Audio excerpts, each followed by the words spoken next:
কোর্টে সঠিক সময়ে ডক্টর নীলকণ্ঠ রায় এসে বাণীকে নির্দোষ প্রমাণিত করলো। হ্যাঁ বন্ধুরা, সম্পূর্ণটা জানতে ভিডিওটা প্রথম থেকে শেষ পর্যন্ত দেখতে থাকুন।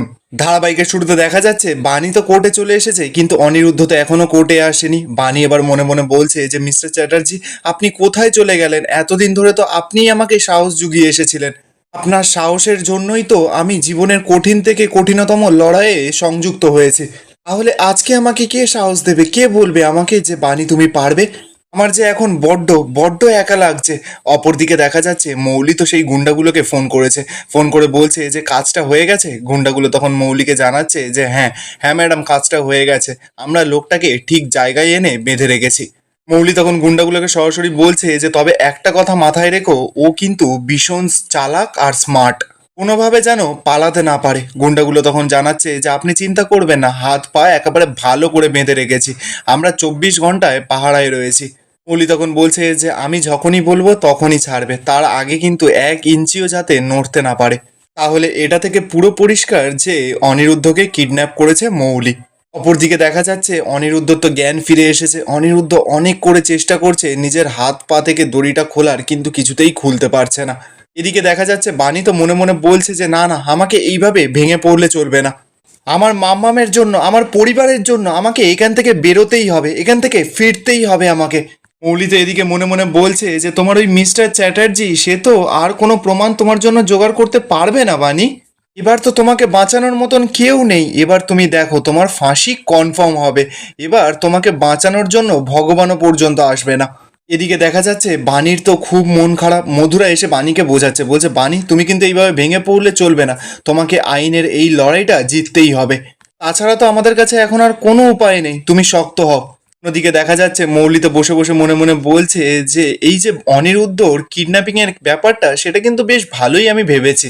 শুধুমাত্র যে অনিরুদ্ধকে আটকানো গেল তা নয়, কিন্তু বাণীরও কনফিডেন্টটা পুরো ভেঙে চুরমার করে দেওয়া গেল।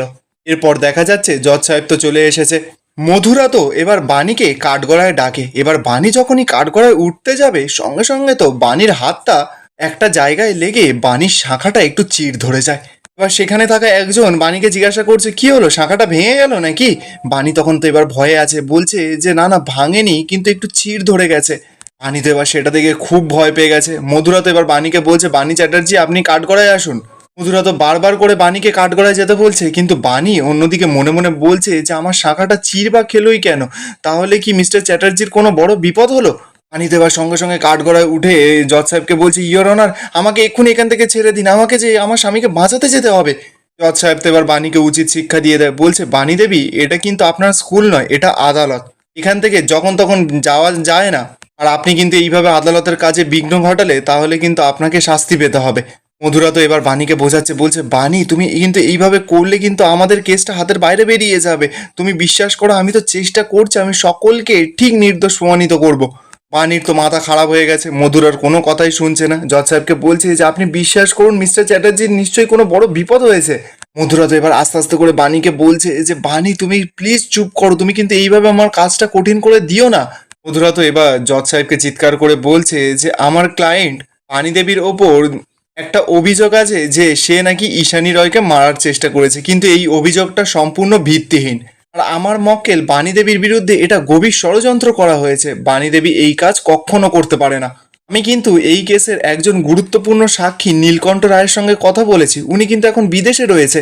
আর তার সঙ্গে কথা বলার সমস্ত কল রেকর্ডিং, ভয়েস, তথ্য, নথি সমস্ত কিছু আমি আদালতে জমা করেছি। এরপর দেখা যাচ্ছে জজ সাহেব তো নীলকণ্ঠ রায়ের রেকর্ডিংটা চালিয়েছে। যেখানে দেখা যাচ্ছে নীলকণ্ঠ রায় সরাসরি বলছে যে আমি যে বাণী দেবীকে ওষুধটা প্রেসক্রাইব করেছিলাম, ইঞ্জেকশনটা প্রেসক্রাইব করেছিলাম, সেটা থেকে তো ওনার কোনো ক্ষতি হওয়ার কথা নয়। পেশেন্ট তো তাতে ভালো হয়ে ওঠার কথা, এতে তো উল্টে ক্ষতি হওয়ার কোনো কথা ছিল না। মধুরা তো এবার জজ সাহেবকে বলছে যে ডক্টরের কথা শুনে পুরো পরিষ্কার বোঝা যাচ্ছে যে এই ওষুধ থেকে পেশেন্টের কোনো ক্ষতি হওয়ার কথাই ছিল না। অতএব আমার মক্কেলের বিরুদ্ধে অভিযোগ সম্পূর্ণ ভিত্তিহীন। মৌলিতে এবার উঠেই জজ সাহেবকে অবজেকশন জানাচ্ছে, বলছে ইয়োর অনার, এখন তো এআই দিয়ে অনেক কিছু করা যায়, আর এই ভয়েসটা যে ডক্টর নীলকণ্ঠ রায়ের, সেটার কি প্রমাণ আছে? জজ সাহেব তো এবার রেগে যায়, বলছে এই মামলার উকিল মধুরা সেন আর জগৎ হালদার ছাড়া আর কেউ আছে নাকি? কিভাবে অবজেকশন বলে যখন তখন নিজের মতামত দেওয়া যায় না, আপনি বসুন। মৌলিতে এবার ভয়ে শুশুর করে বসে পড়ে। ঠিক তখনই দেখা যাচ্ছে বাণীর বিপক্ষীয় উকিল উঠে দাঁড়িয়ে বলছে যে আমার মক্কেলের হয়ে আমি ক্ষমা চাইছি ইওর অনার, তবে যতক্ষণ না নীলকণ্ঠ রায় নিজে এসে কোর্টে সাক্ষী দিচ্ছে ততক্ষণ কিন্তু এইসব প্রমাণ গ্রহণযোগ্য হতে পারে না। মেডিকেল রিপোর্টই কিন্তু আসল প্রমাণ, এই বলেই তো বিপক্ষীয় উকিল মেডিকেল রিপোর্টগুলো জজ সাহেবের হাতে তুলে দেয়। বাণী তো আর সহ্য করে থাকতে পারে না, বাণী মৌলির ওপর চিৎকার করা শুরু করে দিয়েছে কাঠগড়ায় দাঁড়িয়ে দাঁড়িয়ে, বলছে যে মৌলি তুমি কিন্তু অত্যন্ত একটা ধূর্ত আর শিয়ানা একটা মেয়ে, তুমি না সকলকে নিজের মতন ভাবার একদম চেষ্টা করবে না। এই গলাটা নীলকণ্ঠ রায়ের। মৌলি তো এবার চিৎকার করছে, বলছে তোমার সাহস কি করে হয় যে তুমি আমাকে মিথ্যেবাদী বলছো? তুমি আমার মায়ের সঙ্গে কি কি করেছো বাণী, সেটা আমি কিন্তু কোর্টের সকলকে বলে দেবো। বাণী তো এবার চিৎকার করে বলছে যে একদম চুপ করে থাকো। মধুরা তো এবার বাণীকে শান্ত করছে, বলছে বাণী তুমি একটু শান্ত হও। জজ সাহেব তো এবার মৌলিকে বলছে মৌলি রায় আপনার যা বলার আপনি কাঠগড়ায় এসে বলুন। মৌলি তো এবার কাঠগড়ায় উঠে এসেছে, মৌলি এসেই তো নাটক করে কান্নাকাটি শুরু করে দিয়েছে। মৌলি জজ সাহেবকে বলছে ইওর অনার আমি নিজের চোখে দেখেছি ওই বাণী আমার মাকে ভুল ইঞ্জেকশন দিয়েছে, যার জন্য আমার মা আজকে মৃত, আর এই সমস্ত কিছুর জন্য দায়ী ওই বাণী। বাণী তো এবার রেগে যায়, বলছে যে সমস্ত কথা মিথ্যে, এই সমস্ত কিছুর পেছনে শুধুমাত্র তোমার ষড়যন্ত্র আছে মৌলি। মধুরা তো এবার মৌলিকে প্রশ্ন করা শুরু করে দিয়েছে, বলছে মিসেস মৌলি রায় আপনার সামনেই বাণী দেবী নিশ্চয়ই ইঞ্জেকশনটা দিয়েছিল। মৌলি তখন জানাচ্ছে যে হ্যাঁ আমার চোখের সামনেই। মধুরা তখন বলছে ইঞ্জেকশনটা দিতেই কি সঙ্গে সঙ্গে ঈশানী দেবীর শরীরটা খারাপ হওয়া শুরু করে দিল? মৌলি তো এবার চুপ করে আছে। মধুরা তো চিৎকার করে বলছে কি হলো মৌলি রায় বলুন, ইঞ্জেকশনটা কি দেওয়ার সঙ্গে সঙ্গে ঈশানীর শরীরটা খারাপ করেছিল? মৌলি তো এবার পুরো ঘাবড়ে গেছে, তুতলে তুতলে বলছে যে না।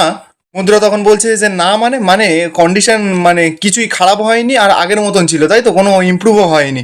মৌলি তো এবার ভয় পেয়ে গেছে। মৌলি মনে মনে বলছে যে ও গড, এবার যদি সকলের সামনে আমি মিথ্যে কথা বলি তাহলে তো আমি ভিলেন হয়ে যাব। মধুরা তো এবার মৌলিকে বারবার করে চাপ দিচ্ছে, বলছে মিসেস রয় বলুন ওনার কন্ডিশন কি একই রকম ছিল? মৌলি তখন বলছে যে না। মধুরা তখন বলছে যে তাহলে ইমপ্রুভ হয়েছিল? মৌলি তখন জানায় যে হ্যাঁ ইমপ্রুভ হচ্ছিল। বিপক্ষীয় উকিল তো সঙ্গে সঙ্গে এবার অবজেকশন জানাচ্ছে, বলছে যে ইওর অনার এমন কিছু ওষুধ আছে যেগুলো প্রথমে ভালো কাজ করলেও পরে কিন্তু তার বিষক্রিয়া হয়। মধুরা তখন বিপক্ষীয় উকিলকে বলছে যে এই ওষুধটা আর অন্য ওষুধটা যে এক, তার কোনো উপযুক্ত প্রমাণ কি আমার সিনিয়রের কাছে আছে? মধুরা তো এবার জজ সাহেবকে সরাসরি বলছে যে ইওর অনার আমার মক্কেল কিন্তু প্রেগনেন্ট, আর ওনার বিরুদ্ধে কিন্তু এখনো যথাযুক্ত প্রমাণ পাওয়া যায়নি। শুধুমাত্র সন্দেহের ভিত্তিতে কিন্তু কাউকে দোষী প্রমাণিত করা যায় না।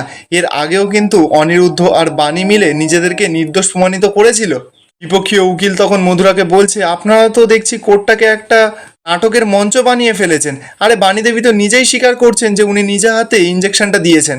উনি কোন অধিকারে ইঞ্জেকশনটা দিয়েছেন? উনি কি কোনো ডাক্তার? মধুরা তখন জানাচ্ছে যে শুধুমাত্র ডাক্তার হলেই যে ইঞ্জেকশন দেয় তা কিন্তু নয়, যে কোনো অভিজ্ঞ মানুষই এই ইঞ্জেকশনটা দিতে পারে।